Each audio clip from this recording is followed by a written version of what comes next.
Bonjour à tous une fois de plus. Je commencerai ce communiqué par la triste nouvelle du décès de M. Ephraim Abouk, qui était un pasteur de longue date au service de Dieu et de ses compatriotes dans la région de Kendu Bay au Kenya. Vous vous souvenez peut-être de l'avoir vu dans la vidéo sur l'arrière-scène de l'œuvre au cours de la dernière fête.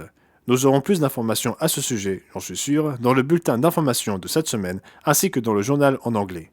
J'ai enregistré une nouvelle émission de télévision mercredi dernier qui s'intitule Quel est l'évangile prêché par Jésus? Et j'espère que vous regardez toutes nos émissions télévisées présentées par M. Ames, M. Smith, M. Ron McNair et moi-même.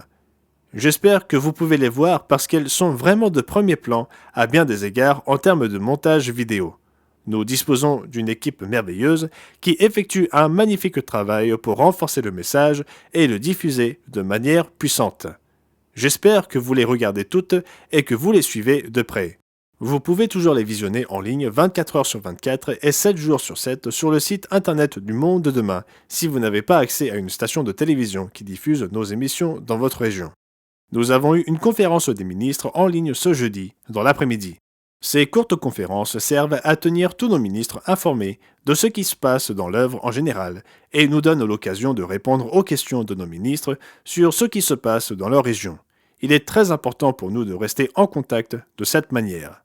Sur une note personnelle, Madame Weston et moi, Carol et moi, nous étions à Kansas City la semaine dernière pour rendre visite à la famille pour Thanksgiving.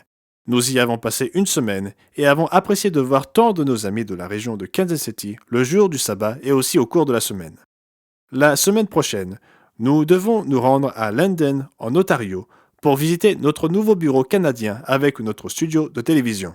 Je dis que c'est nouveau, mais il est déjà là depuis quelque temps, mais ce sera la première fois que j'y retourne depuis février 2020, juste au début des confinements de Covid.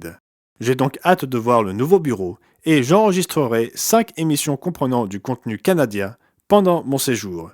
Du moins, c'est ce qui est prévu. Le moins que l'on puisse dire, c'est que la semaine sera très chargée. Mais les émissions à contenu canadien sont importantes car elles nous permettent d'être présents sur des chaînes de télévision où nous ne serions pas acceptés autrement, voire toucher le téléspectateur canadien d'une manière peut-être un peu plus efficace, et aussi obtenir de meilleurs prix. Cela nous ouvre donc beaucoup de possibilités et c'est l'une des raisons pour lesquelles j'ai obtenu ma citoyenneté canadienne pendant que je séjournais là-bas dans le but de pouvoir y retourner et d'enregistrer des émissions. Sans celle-ci, cela n'aurait pas été possible. C'est d'ailleurs l'une des raisons pour lesquelles j'ai obtenu ma citoyenneté.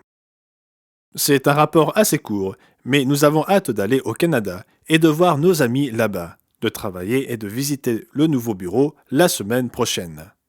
C'était le communiqué de Gerald Weston pour la semaine se terminant le 3 décembre 2022. J'espère que vous passerez un merveilleux sabbat.